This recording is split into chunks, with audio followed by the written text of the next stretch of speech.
I'm recording. I am also recording. We can record Okay. right now. Hooray. Um, Uh, yeah. we're doing the favorites. We're doing the best, baby. We're getting into it. We got to do the cold open, though. And my cold open is going to be me letting you know that I have a nice, fresh ginger beer here. A beautiful, non-alcoholic ginger beer. It's extra dry. It's Reed's. It's awesome. My brother got me non-alcoholic malt whiskey for Christmas, and he was so excited wow. to give it to me that he didn't even wrap it. He just walked up to me as soon as the party started yesterday and was like, smile on his face, handed me this malt whiskey. It's 100%, it's zero alcohol, so you can't buy it at a liquor store in New York State because of the way that the law functions. Anything at a liquor store has to have like a certain percentage of alcohol in it, right? Which sucks.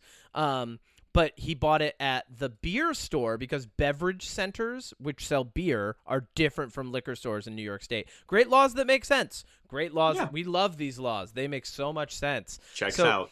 They have a proper non-alcoholic section at the beer store, but not at the wine store. So Weird. yeah, New York's dumb. I mean, every state has those dumb laws somewhere, right? Oh, yeah. And that's just New York State. New York State has those dumb laws.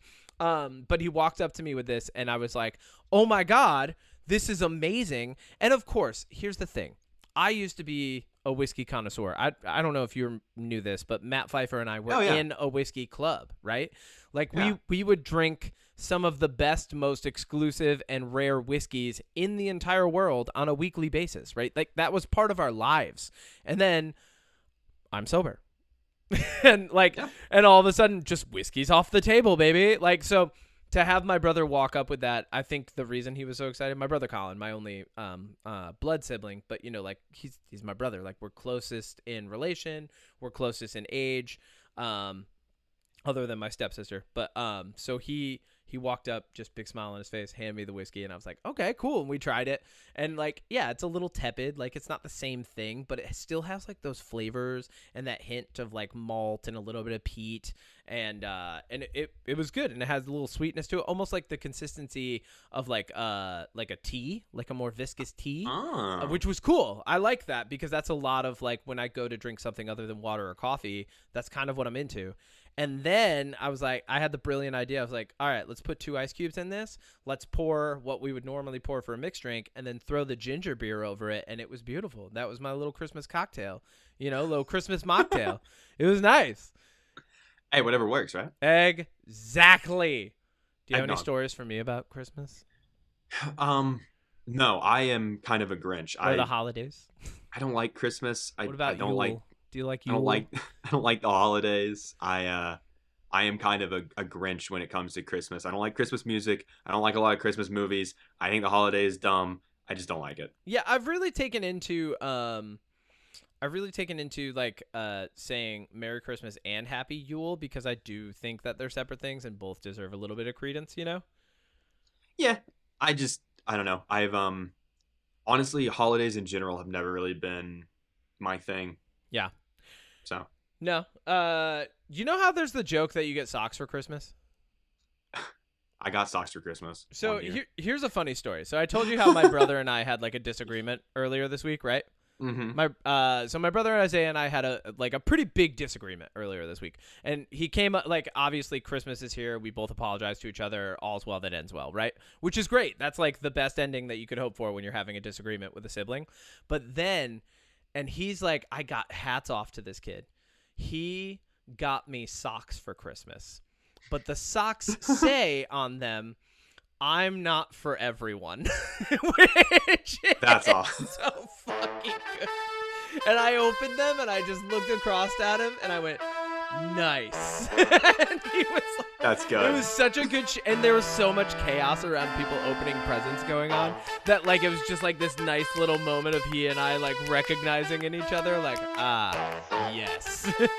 Touche. Nice. Damn.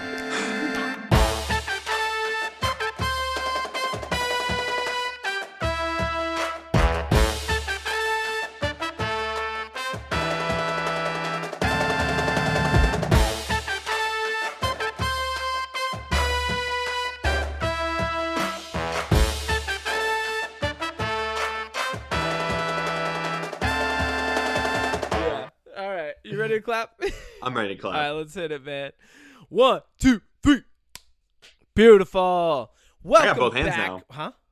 So I got both hands now. You do have both hands. I love that for you. I don't think I Me ever too. want both hands again. I love the blood rushing to my face at this point. Oh yeah, when you just smack yourself across the Boom. face. I'm getting louder as time goes on too. I think it's because I'm still like training and like getting hit in the face every week too. So maybe I just feel it less. I don't know. That could be it. So welcome back to another episode of the Unpop Podcast. It's a nonstop pop culture potpourri that doesn't care for clickbait and tick counts. What the heck is a tick count? I meant to say click counts. God damn it. I fucked it up. Take it over, Odie.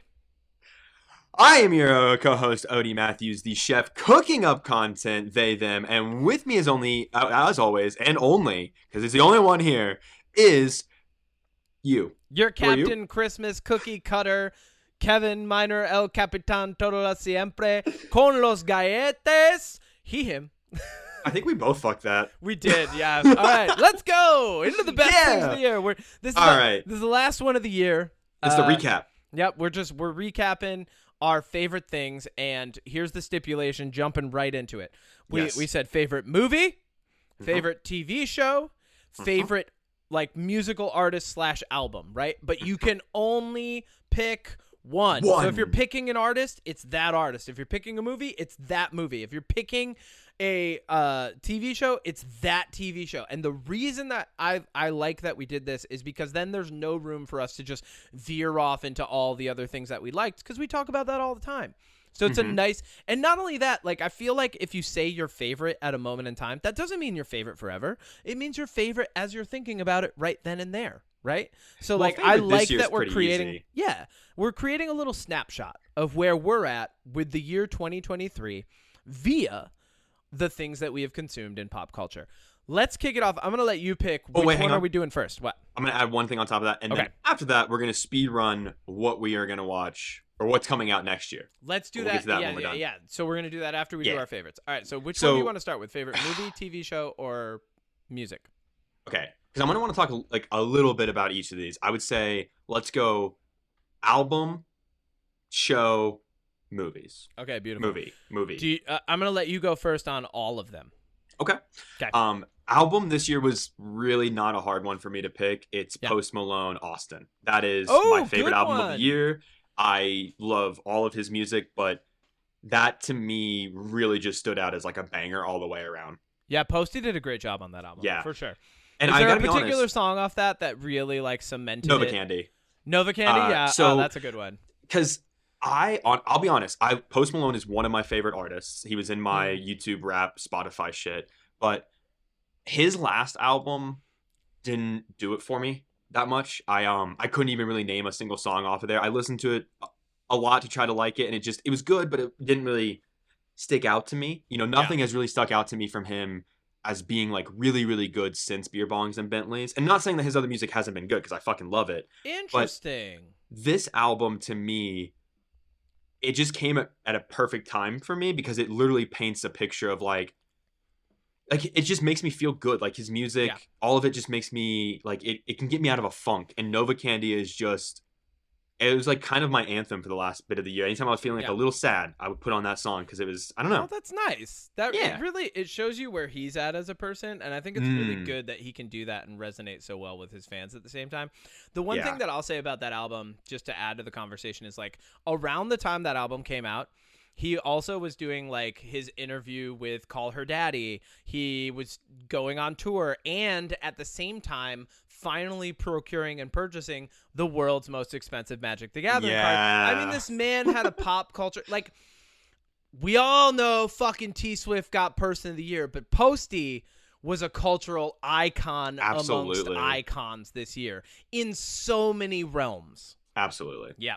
All right, what was your favorite? My album of the year, and this one snuck in, and I think I mentioned this when we were talking about stuff like not too long ago.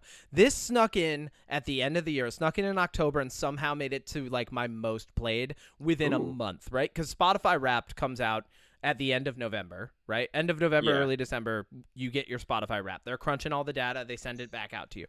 This year, Closure in Moscow, one of my favorite bands ever. I was very fortunate when I was, still playing in a post-hardcore band back in the day to open up for them at a show. They are so sick. I love them. Their singer's really weird. They were classified as post-hardcore, but they're really a prog rock band. They released what I believe is their 4th studio album, right? And It's called Soft Hell, and it is so good. And it's like funky and fun and weird and everything that you would expect from Closure in Moscow as a fan. But I also think because of the way that they've developed over time, like their first couple albums, there's a couple screaming parts, but you can tell they're prog rock at heart. And then like on their 3rd album, Pink Lemonade, which was amazing, they really started getting into the more prog rock roots that they had. And this album is like very rock forward, still very prog rock. Like I think if you have a friend who's a fan of like Greta Van Fleet, you can recommend I this love band. Greta Van Fleet. I think you would like these guys. Like I'm not saying that you'll like them the same way you'll like Greta Van Fleet, right? Like I'm not going to go that far, but they're hitting in that realm. If you have a friend who's really into like jazz fusion and weird like funky stuff, they would like it. If you have friends who are into metal music, they would like it, or even pop writing. Hold on, there is a cat in this room. I was gonna say your cat's trying to get out. Yes, and she wants to get out of here. 1 second. I saw that. I will fill for time. Greta Van Fleet is great, and I like them a lot. And that's all I have to say about that. And Kevin is back in 3, 2, 1. Kevin is back. Yippee, I'm back, everybody. baby. All right. You can probably hear me in the background talking to the cat. A little bit. Hi, girl. Yeah. Okay. So that's my favorite album of the year. I'm gonna have to look into that because Greta Van Fleet. Amazing. I'm a huge fan of Greta Van Fleet. Now, like, they have snuck in this year in just the last few months. Not even the last like 2 months of listening to them. They have snuck in as like a band that I'm. Yeah, like I would say like the same way that like you're like Bad Omens and Ghost and I'm like Sleep Token, you're like Greta Van Fleet and I'm like Closure in Moscow. Well, I mean like you listen to them more than I do, right? So like what? Well, since I'm not wrong. We went to that concert and I have not listened to them since. Oh, okay, but still, it's just funny because I do like them. I just never listen to them anymore. That's why I made that face. Okay, so I would say Bad Omens to my Sleep Token. Yeah. Whereas Greta Van Fleet to my Closure in Moscow. Okay, cool. Next one. Favorite what? What are we doing? Show. So favorite show. This is tough because like I gotta be honest. I looked at like shows that came out this year and none of them really stuck out to me. I want to say there's 2 shows that just premiered in December that like I think would be my favorite because they roll over into January. You don't have to pick a new one. You can pick a season. Like you already know mine. All right, go. Yeah, well, no, that season came out this year though, so it's got to come out. Yeah, so I think for me, just because TV didn't really hit that much this year, I think it would probably be. Oh, this is hard. I thought you came prepared. You have 2 in mind. I do, and I think you gotta pick one. Don't even mention the other. New season of My Hero. I think that was my favorite season. There we go. Yeah, I don't know. Like, I gotta be honest. I don't think I watched enough TV, and the new stuff that I kept seeing coming out. Like, I'm still catching up on stuff from last year. Like I watched Silo, but that came out last year. So yeah. I love that we got into Dobby. Like that was cool. Yeah, I love Dobby. Again, we've mentioned this in other episodes. Like as somebody who reads the manga of My Hero, and I'm concurrent with it, I really, really love just where the story's going. I think that the new season comes out like sooner than expected. I think the next season comes out in like April, which is dope. So that's good. I think that just My Hero's just been I rewatched the entire show before that season came out. So I think that would be my pick. Awesome. I know yours. Oh yeah, you know mine. And that's almost one of mine, I would say. Very confidently, yeah. Season 2 of The Bear just crushed it. The Bear is an awesome show already. I think I don't know anybody that's watched it that's been like, I don't get it. It's bad. It's like so good. Everybody who watches it, like I think there's a character for everyone that you can identify with. It's a show that tackles like the pressure of having your own idea, your own concept, your own passion, your own art, your own creativity with like how are you handling your mental health while you're attempting to do something at such a high level and achieve, right? And it really gets into the big thing that I really like about the show is it gets into like the heart of the characters' families and like what is at the root for them as they're attempting to achieve what they're trying to achieve in life. And very specifically, the pastry chef resonated with me, and his when he went out to Amsterdam, right? That entire Copenhagen, sorry. Yeah. When he went out to Copenhagen with Will Poulter. Yes. Oh my God, that's agree. what like that whole part of the season, that whole storyline is what cements that season as my favorite, because when you're first introduced to Will's character, I forget his name, the other pastry chef, he seems cold Luca. and kind of unforgiving, but it turns out he's just professional. Yeah, right? I love that. And what a nice like it wasn't a twist. It was just like, oh, that's just how he is. And he actually really loves this and respects it and has a lot of respect for people. That was so nice. And I wasn't expecting it and I loved it. Yeah. Well, let me ask you this then. I'm curious. Who is your and I apologize. This was one of my favorite shows this year, but because you said it, I was like, I'm not gonna double down. Oh, okay. Yeah. I would say that I'm just gonna say, like, it was My Hero, that, and then The Last of Us. Like, those are the three that came to mind. I'm not even going to say the other ones that came to That's mind. fine. Okay. Who's your favorite character in The Bear? That's what I wanted to ask. Because I know mine. Will Poulter's character. Well, I mean, like, regular character. Because he only shows up once. Okay. I mean, I love the main character. I love him. He's great. I do too. I think he's so good. I like Fact. I like Maddie Matheson's character. My God. I've been following Maddie Matheson on I've been following him on Fact. YouTube and TikTok forever, and the way he is Fact, if you ever watch his cooking videos, he's the same way. And I think it's funny, he's the only professional chef and he's the only one that doesn't cook. Yes, and that's what I was going to say. I was going to say, actually, I'm with you 100% because they took a guy who's the only actual professional chef on the show. Yeah. Like, well, other than the people who are guest characters that come in, right? Yeah. Because you'll see restaurateurs and chefs come into the show, but, like, he's the only one, and then he's just never cooking. He's always doing something dumb around the restaurant. Like, my God. And his character, like, the whole bit where, like, he and his brother are trying to, like, sell baseball cards or something. Love that. Like, to John Mulaney?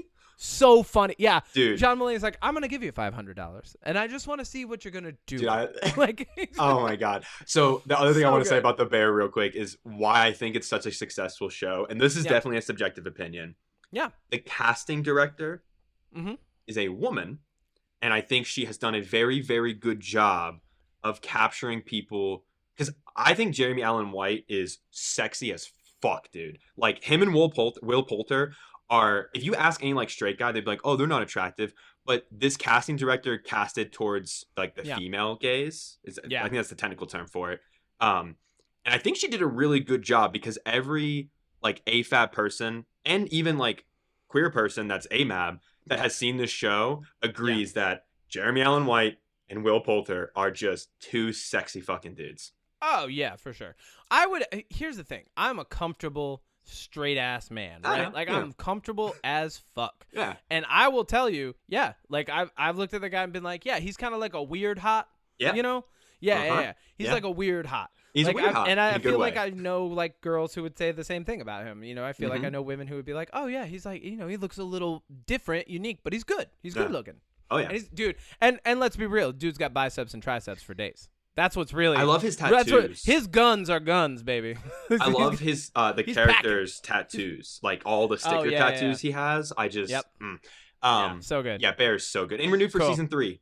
I was really worried with the writer's strike that might not happen. So good. All right, movie. All right. Yep. This was hard. I'm not gonna lie because it really came down between two, and I think. As much as I think one of them is my favorite, I think I gotta go with Asteroid City. I think that over the other movie, and I think you know what the other movie is because you didn't like it and I loved it. Yeah, and like fair, but like the reason, just say it, say its name, Odie. Say it. I really liked the creator. I really did, and I think why I liked it so much. Oh, that's totally not what I thought you were gonna say. I thought you were gonna say the Barbie movie. Oh no. Okay, all right. The thing with creator, I just want to say this real. The reason I loved it so much is because the way they shot the movie just Yeah. inspired me so much because it Oh was, yeah. it's guerrilla shooting. They shot with Yeah. small crews, and Gareth Edwards, say what you want about that movie, he knew that when he shot this, he knew where all the effects were going to go, you I'm know? sure this will happen again. I'm gonna see a movie at your recommendation, and I'm gonna walk away from it. And I'm gonna go, Odie, all the things that you love about that movie are amazing. I did not like it. Like Yeah. it. Sometimes that just happens, right? But Asteroid City is my Yeah. actual favorite movie, and here's why. Because for one, I think Wes Anderson is one of my favorite directors because every time I watch one of his movies, it does not Mhm. matter. We watched The Fantastic Mr. Fox a couple nights ago, and Oh, so good. I'm getting Goose to watch The Grand Budapest Hotel for the first time. And yeah, whew, that might be my favorite Wes Anderson film. We did an episode about that. I know. And Asteroid City, I get why some people are like, I don't get it. It's dumb. I get why it has low ratings, but Yeah.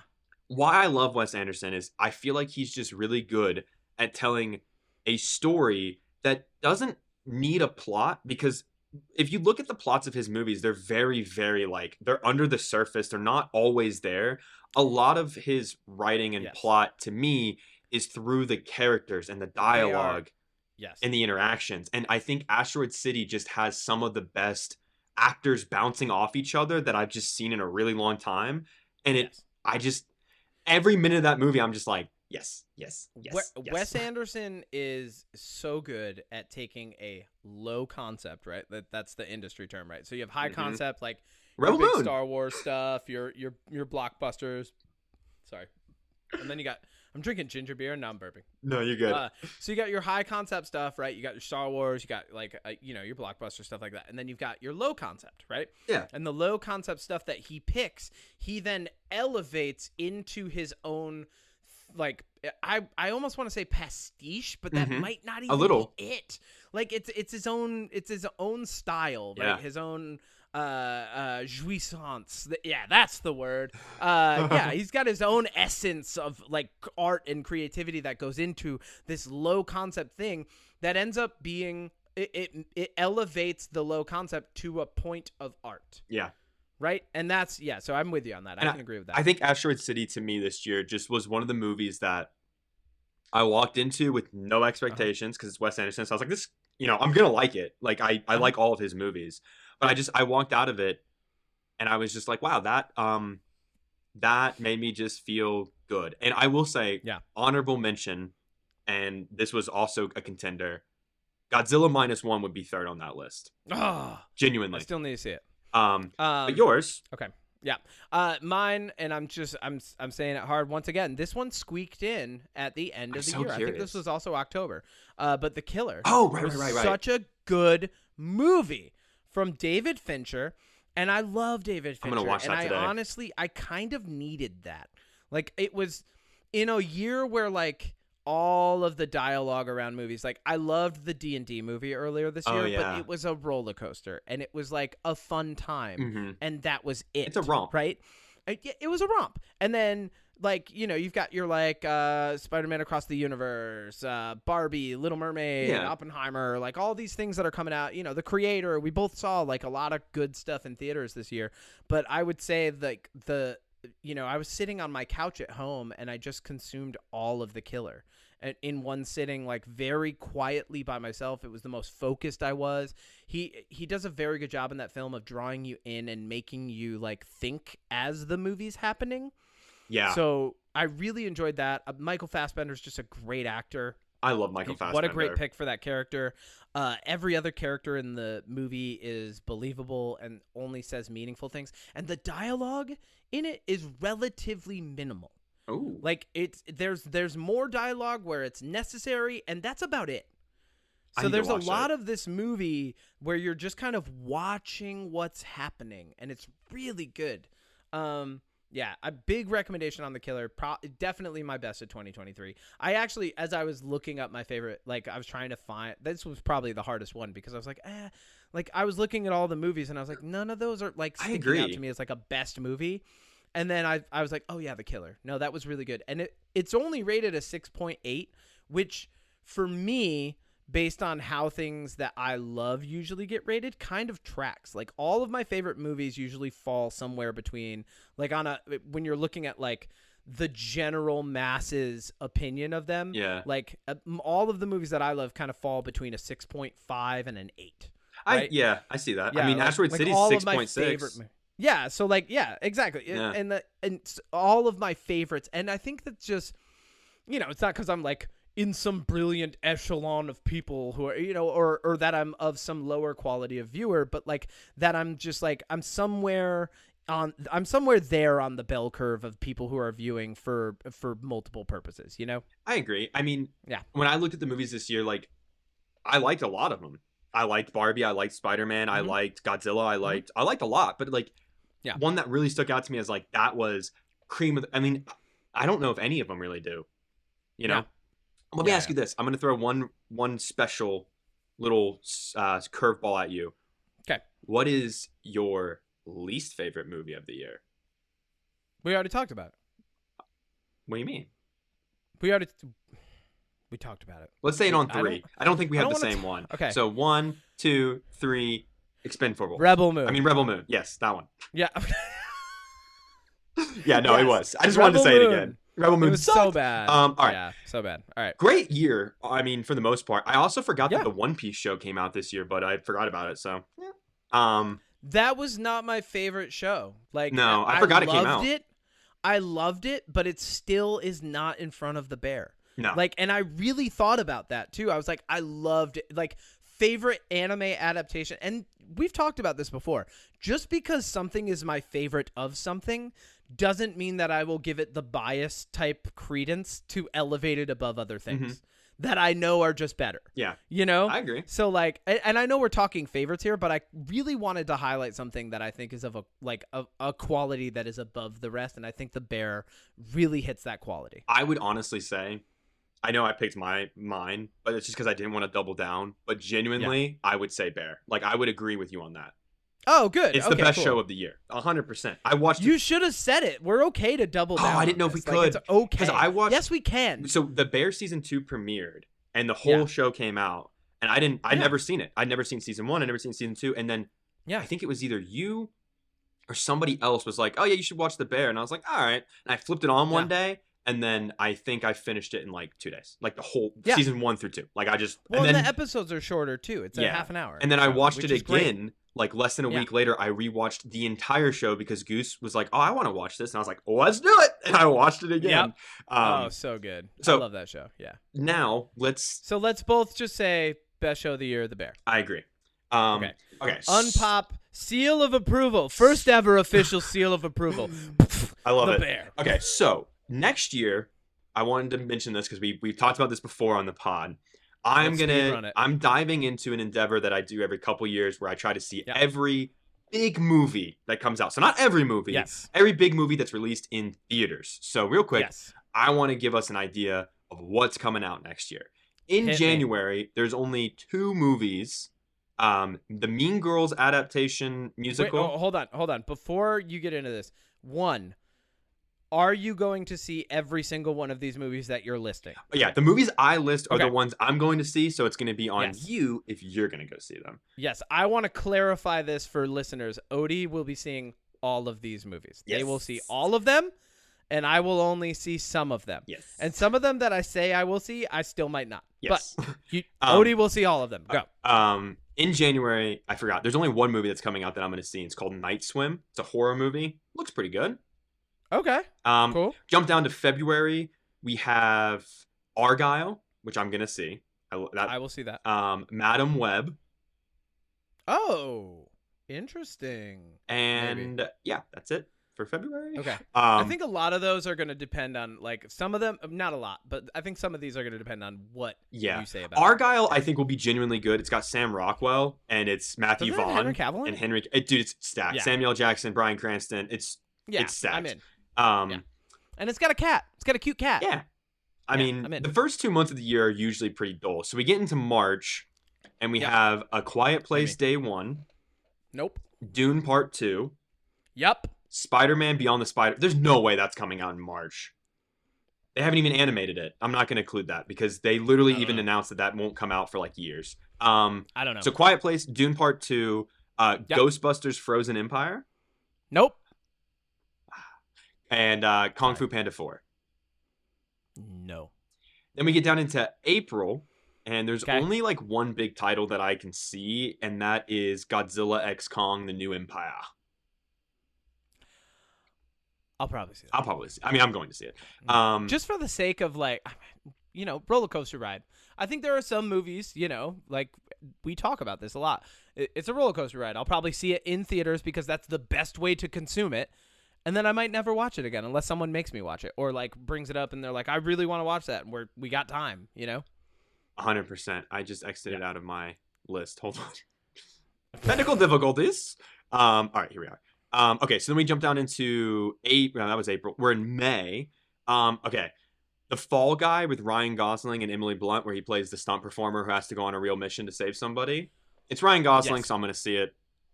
Yes. I'm in. Furiosa, the Mad Max prequel with Anna Taylor-Joy and Chris I'm in. Hemsworth. Okay. I know we've talked about falling off of Marvel. Who's directing that? George Miller. George Miller? Yeah. Good. Yeah. Okay, I'm in. And then they're going to do a Mad Max sequel after this. It's just hard to be sure. Yeah. Oh, I agree. About stuff like that, I agree. All right. Okay, so like I said, I know we've fallen off Marvel for the most part. I do kind of want to see the next Captain America movie, and it's supposed to come out in May, apparently. I don't think it will, but it's supposed to. And I mean, tabled on my list of what things that I did enjoy from 2023 is the Loki season 2. Oh, yeah. So like Marvel still has a breath of air left, in my mind for me to like be like, okay, that might be good. It could be. But like, yeah. and then we have, I gotta admit, I'm not looking forward to this one, but Kingdom of the Planet of the Apes. Nope. I'm gonna see it, but I don't like that franchise that much. And then, yeah, out of pure curiosity, I'm gonna see the Garfield movie. I mean, how can I not? One of the characters has my name. Yeah. I'm not looking forward to it. In pass. June, again, these are only big releases, so there might be other movies that I might end up seeing. Okay. But in June, it's the John Wick spin-off Ballerina, and I'm interested. He's supposed to be in it. Okay. It's set between 3 and 4. Could be good. Mm-hmm. Yep. July. You made me make the maybe face. I'm like, We're up in July already. I know there's got to be other movies, but whatever. Deadpool 3. Yep. I will see. I mean, I don't want to rent it at home. Like if I rent it at home, it's going to be almost the same price that it would be to see it in theaters. I'm just going to theaters. I just realized probably part of the reason this year is so scarce in terms of big titles is because stuff is still shifting from the writer's strike. From the strikes. Well, writers and actors strikes, right? Everything got pushed back. Things like, remember the joke was this movie, we're going to get a lot of A24 films. Oh my God. Yeah. So then we're in, what did I just say? We're in July? Yeah. Or June? July. Oh, well, I missed one in June. Bad Boys 4 is apparently coming out. Nope.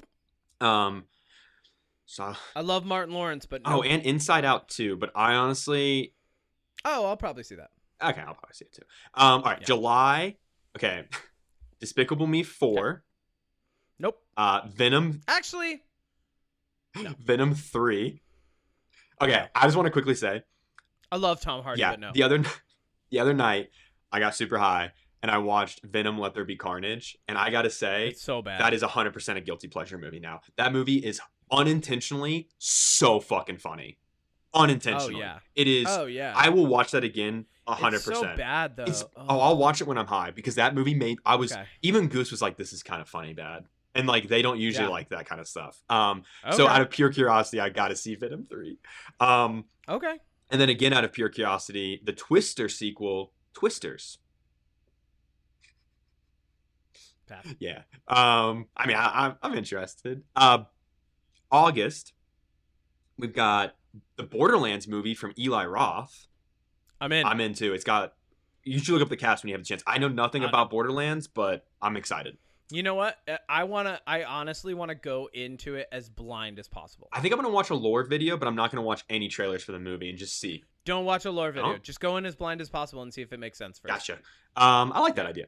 And Do it with me. I'm down. Maybe I'll fly to New York Right. and we can do that one together for funsies. That would be dope. And then there's apparently an Alien Romulus movie coming out in August, but I gotta admit, I've fallen pretty hard off the Alien franchise. It's another prequel.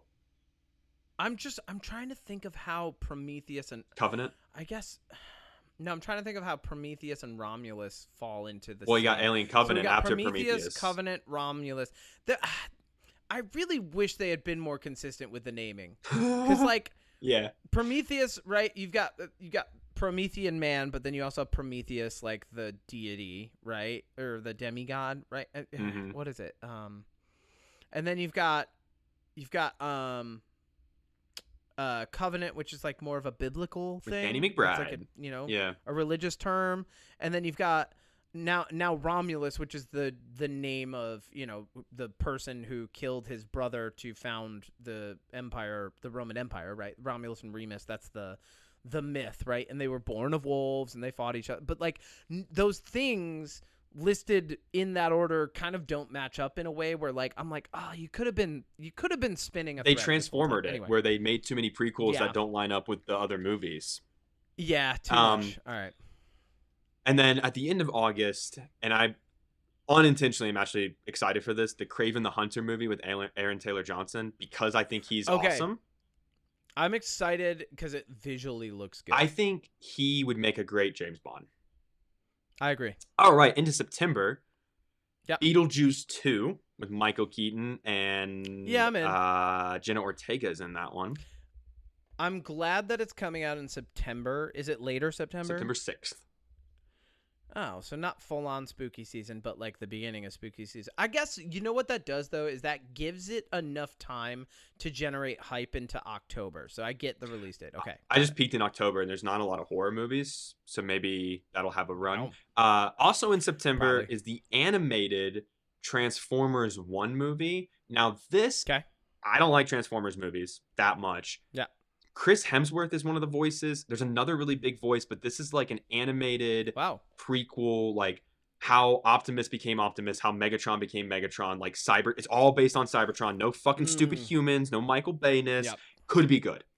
I get Transformers the movies vibes, and I, as a kid, loved that movie. R.I.P. Okay. Optimus Prime.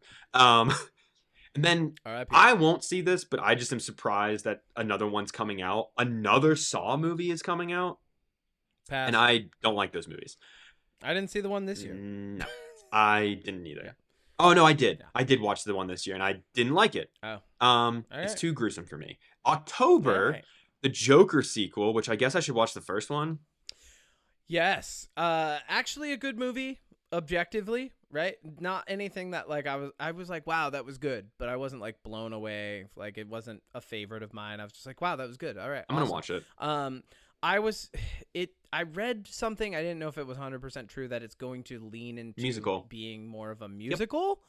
Yep. If that is fucking true, thank you. Could be good. Like that could be good. We need that. Or it could be bad. That's good genre bending. Yeah, it could be good, could be bad. We'll see. Yeah. And then if this actually does come out, I'll probably see it, but it's The Wolfman. Yeah. Okay. Cool. And that's the like big, pretty straightforward. Yeah, and then apparently classic silver bullet story. Yeah. Okay, I mean, the other movie coming out in October is Smile 2, but I really like the first Smile, and I'm not going to tarnish it with a stupid sequel, because when they make sequels like this, unless it's good, I'm not going to see it. Yeah, like like the end of the first one, it was good. The same, like you were like, oh, a little different here, you know, like that was good. I'll probably see it just to see if they get creative with the jump scares. Yeah, I would. Yeah, that's it for me. November, we're getting kind of scarce, obviously. There's a movie called Red One, which has J.K. Simmons, The Rock, and Chris Evans, and it's about Santa and Special Forces operators. And I don't know if it's gonna be good, but so wait, so The Rock is gonna have the Red Notice and the Red One. Oh franchise? My god, I didn't even think dumb. Of that. That's dumb. Hilarious. Pass for that reason alone. Then Gladiator 2. No. And Wicked. Wait, Wicked. Musical. The musical? Yeah. Oh, okay. I will see that because that's actually a really good I'm excited. I have a confession. I've never seen Wicked, so I'm super excited to go into it blind. I've only listened to the... Okay, so my high school sweetheart loved Wicked, right? And I was caught between being a very creative, artistic, effeminate, like sensitive, confident male and being a jock. So I did not go see Wicked, and I really regret it. Like, I really missed an opportunity to have gone and seen that. And like now that I'm older and I've obviously, you know, I've done more theater and stuff, I'm like, wow, I really fucked up. Like that would have been a great experience. And honestly, it's a great musical. Agreed. I mean, I haven't seen it, but I like musicals sometimes. I still stand by La La Land being incredible. I like La La Land musically, and I like it visually. I don't think it was anything like. Well, I mean, yeah, like the musically, musically and visually, musically, I liked great. it. Okay, it was December. Yeah. Okay. This is incredible. I'll be surprised if any of these come out. What? Karate Kid sequel. Did you see that Jackie Chan and Ralph Macchio got online and were like, we're looking for the next Karate Kid, and what they're gonna do, apparently, the rumor is Ralph Macchio will be playing his character as now the Mr. Miyagi, and Jackie Chan's character from his movie with Jaden Smith will just be there because he's not playing Mr. Miyagi, so it works. Okay. But we'll see if it comes out. There's a Lord of the Rings movie coming out next year, by the way. Yes. The War of Rohirrim. Rohirrim. I'd be amazed if this actually comes out because I've heard nothing about it. I am obligated to watch it. I am too. Well, I want to, but like again, I've heard nothing about this. I am obligated to. So the War of Rohirrim, we're talking. I meant the movie. Second Age. It's the War of Helm's Deep, right? Earlier, no.